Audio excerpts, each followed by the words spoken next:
আমরা আজকে ঘাটেশ্বর চলে এসেছি। ঘাটেশ্বর সর্দারপাড়া দেবী সর্দারের বাড়ি। চলুন ওনার সঙ্গে কথা বলে জেনে নিই ওনার কি অসুবিধাটা।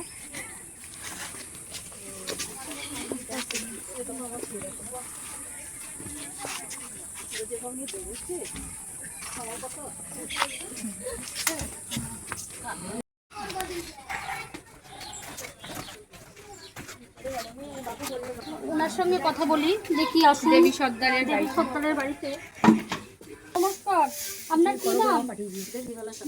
আচ্ছা, আপনি আমাদের সঙ্গে যে চন্দ্রদীপ্তার সঙ্গে যোগাযোগ করেছিলেন, তা আপনি কি করে আপনার তাহলে কি সংসার কি করে চালান? কি করে চালাবো? এই দুটি শাক পাতা তুলি, তাই 2-50 টাকা হয়, তাই দুটো খাই। কি করবো? শাক পাতা তুলে আপনি ওই বাজারে বিক্রি করে যেটুকু টাকা হয়। আমরা এখন আর যেতে পারছি না, পাটা একদিন পায়ে লেগেছে। ও আচ্ছা আচ্ছা, আপনার কি ছেলে মেয়ে কেউ নেই? হ্যাঁ, 2 ছেলে। আচ্ছা, এখন তো জানো মদ খেলি মাথায়। ও আচ্ছা আচ্ছা, ছেলে দেখেন না? ও দেখে না, কেউ দেখাননি। কেউ দেখাননি? পায়ে লেগেছে। কি করে? পায়ে পড়ে গেলাম, পড়ে গিয়ে হার ভেঙে গেছে। চিকিৎসা করাতে পারেন না তো? পড়ে গেলাম। চিকিৎসা করেছেন? ওই যে হাসপাতালে যায়, ওষুধ নিয়ে আসে, এমনি ডাক্তার করে ওষুধ নিয়ে আসে, খায়, এই খাচ্ছে। সে তো আপনার খোঁজ পেয়ে চন্দ্রদীপটা বললো আপনার খবরটা, হ্যাঁ। যে উনি শাক পাতা তুলে বাজারে বিক্রি করে যেটুকু টাকা পয়সা পায় হ্যাঁ। ওইটুকু দিয়েই আপনি সংসারটা এই চালান। কাগজ করে ও দেয়, তাই করি। তাই আমরা শুনেই তো আপনার কাছে আরো আমাদের সামর্থ্য মতন আপনাকে কিছু মালপত্র নিয়ে এসেছি। আপনার দেখুন, হ্যাঁ, আপনার সংসারের যে সমস্ত জিনিসপত্র যেগুলো ওই জন্য সেই সমস্ত জিনিসই আমরা নিয়ে এসেছি। হ্যাঁ, আপনি খুলে দেখুন। নামিয়ে নামিয়ে দিন। দেখুন আমরা যে আর কিছু বর্ষাকাল তো চারিদিকে যে নোংরা টোংরাগুলো ওখানটা ছিটিয়ে দেবেন। ফিনাইল আছে, আপনার প্রয়োজনীয় জিনিসপত্র সবই নিয়ে সয়াবিন, চানাচুর, জিরে, লবণ, ছাতু খাবার, সর্ষের তেল, আটা, বিস্কুট, চিনি, চা, মুসুর ডাল, কোলগেট, দাঁত মাজবা, মশলাপাতি, আর এখানে চাল আছে। চাল আছে, এখানটা আলু পেঁয়াজ আদা রসুন সবই আপনি একটা জায়গায় ঢেলে নিন। এবার আমরা সবজিটা আনতে পারিনি কারণ সবজিটা সবই না। আচ্ছা, এখানে ঢেলে দাও। ওখানে ঢেলে দাও। কালকে আসার কথা ছিল। ওরা আসতে পারেনি, আবার ওনাকে আমি যেতে বলেছিলাম। আমাকে যেতে বলেছিল, আমার খেয়াল নেই। কালকে এখানে রসুন আদাটা এই আলু এগুলো ঢালতে হবে না। এগুলো আপনি ঢেলে নেবেন এখানটা।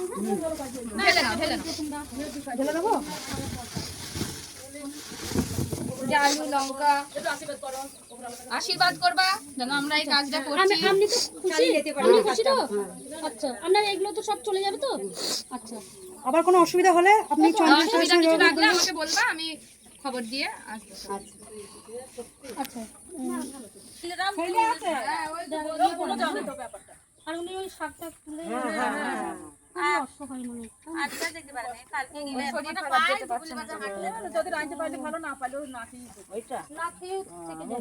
বৌমাকে আমি চিনতে পারি। আমাদেরই সব, এই আমার পাড়ার ওইখানকার আমার বাপের বাড়ি এলাকাতে বৌদি হয়, সব একই পাড়া আমাদের। তো আমাদের সঙ্গে অনেকদিন ধরেই মানে আমরা এইটা করেছি, খুব ভালো কাজ হয়েছে। আর এই বললো যে আমাদের ওখানে তো আছে বৌদি, মানে সব জায়গাতে জায়গাতে না না বলে বলছিল আমাদের কালকে আসারই কথা ছিল, কিন্তু ঝড়কে মেঘ বৃষ্টি আরম্ভ হলো। যে বাবার যার কিছু করে না, আমরা চাই যাদের একদম কিছু নেই, যারা এই যে ইনি সবাই ছেলে করে আবার বলছিল আমরাও তো সব মেয়ে। তুলে নিয়ে আসে তাই আমাদেরকে অনেক মানে ফেসবুকে আমাদের ছবি পোস্ট দেখবেন, ফেসবুকে সব দেওয়া হয় করে অনেক। ঠিক আছে, আমার ইয়েতে এগুলো দেখতে পাবো। এনার কথা শুনেই তো আমরা আরো মানে আসলাম।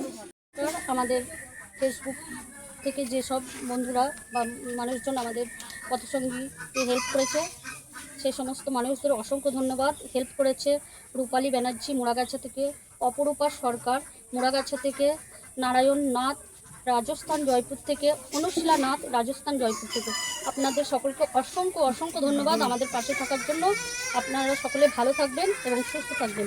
আপনাদের এই সাহায্যের জন্যই আমরা এতটা এগোতে এতটা পেরেছি। আগাতে পেরেছি, আপনারা যে সাহায্য করছেন এভাবে আমাদের পাশে আপনাদের হাত বাড়িয়ে দেবেন, তাহলে আমরা আরো এগিয়ে যেতে আরও পারবো, এগিয়ে যেতে পারবো। আমরা আরো মানুষের সাহায্য করতে চাই। দেখছেন আজকে আমরা যেখানটা এসেছি ঘাটেশ্বর, ওনার অবস্থা তো আপনারা শুনলেনই। ওনার মানে পা ভেঙে গেছে এবং চিকিৎসা করতে পারেনি টাকা ঋণে।